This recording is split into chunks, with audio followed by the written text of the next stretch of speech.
Assalamualaikum warahmatullahi wabarakatuh. Alhamdulillahi rabbil alamin. Wassalatu wassalamu ala asrafil anbiya'i wal mursalin Sayyidina Muhammadin wa ala alihi wa ashabi ajma'in. Amma ba'du.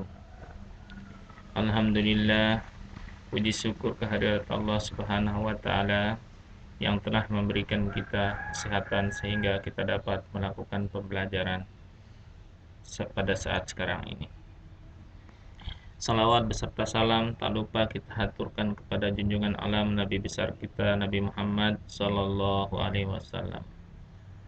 Semoga kita semua mendapatkan syafaatnya nanti di hari kiamat. Amin ya rabbal alamin.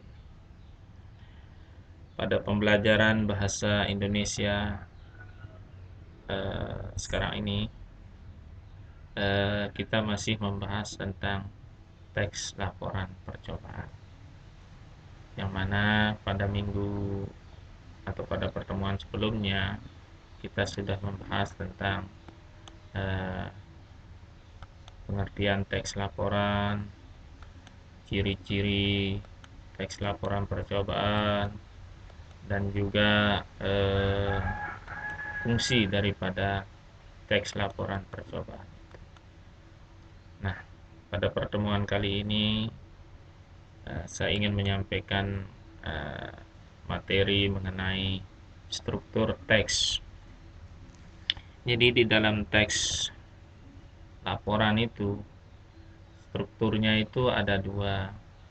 Yang pertama itu umum ya. Di sini yang umum ini maksudnya nanti klasifikasi pernyataan. Yang kedua itu uraian.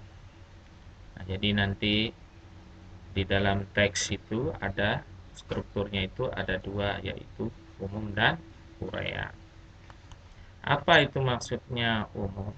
Biasa umum itu di dalam struktur itu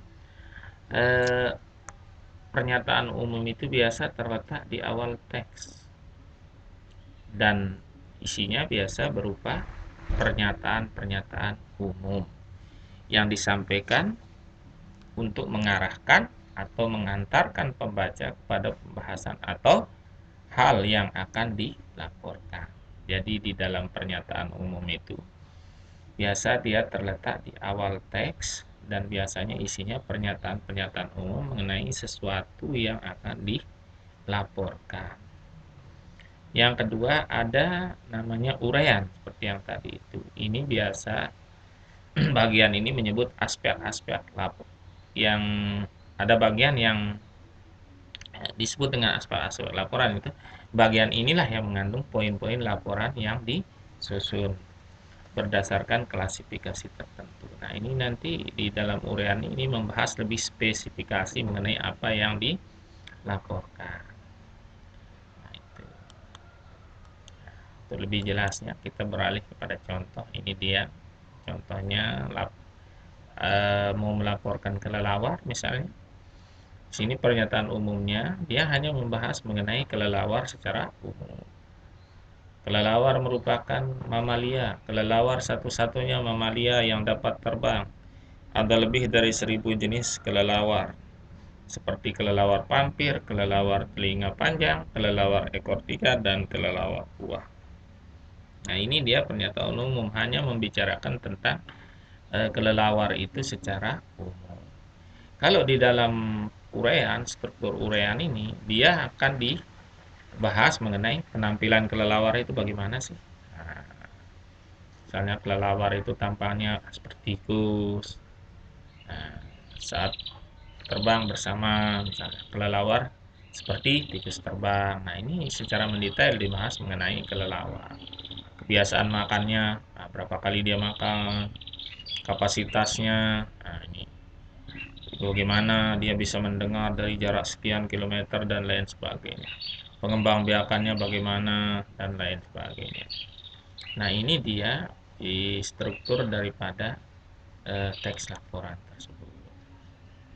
Nah, selain strukturnya, kita akan bahas juga mengenai bahasa teks laporan. Nah, bahasa teks laporan ini mempunyai ciri-ciri tersendiri misalnya. memperkenalkan aspek umum atau kelompok genetik. Nah, ini sudah diperkenalkan seperti tadi itu. Kendaraan roda 2. Nah, ini disebut secara umum dulu. Mamalia, keluarga kucing, ikan, dan lain sebagainya. Nah, ciri kebahasaan yang kedua menggunakan kata tugas. Ini kata tugas hubungan logis. Nah, seperti kata yang biasa digunakan ketika, maka, dan seterusnya. Yang ketiga ini menggunakan kalimat aktif. Apa itu kalimat aktif? Kalimat yang subjeknya melakukan suatu atau tindakan.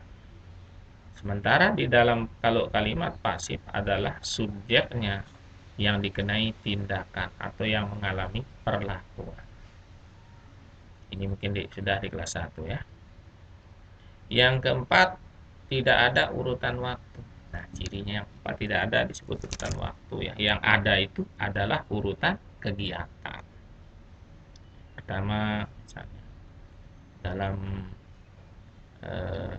percobaan misalnya cara membuat apa namanya? Cara membuat pelangi, pelangi-pelangian misalnya nanti ada caranya. Pertama siapkan bahan, kedua siapkan ini dan seterusnya. Nah, itu yang dijelaskan. Jadi itu yang ada urutan kegiatan. Menggunakan kata benda dan frase benda. Nah, ini biasa banyak menggunakan kata benda atau frase benda dibandingkan kata ganti orang. Kata ganti orang itu seperti uh, aku, saya, dan lain sebagainya. Nah, itu yang disebut kata ganti orang. Ciri yang keenam itu menggunakan istilah teknis atau istilah bidang ilmu.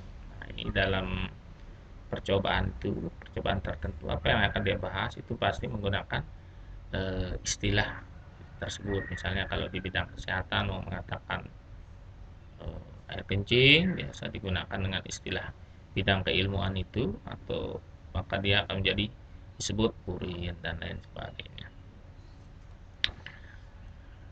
Biasanya disertai foto atau disertakan foto. Dalam ciri kebahasaan itu biasa ada dilampirkan foto, diagram, peta, dan seterusnya.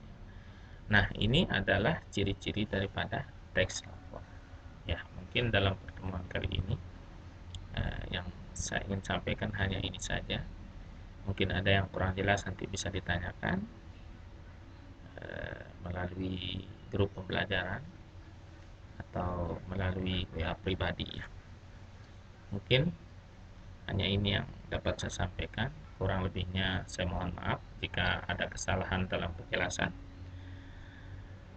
Namun sebelum kita akhiri, marilah kita tutup dengan membaca doa. Subhanakallahumma wa bihamdika asyhadu an la ilaha illa anta astaghfiruka wa atubu ilaik. Demikian.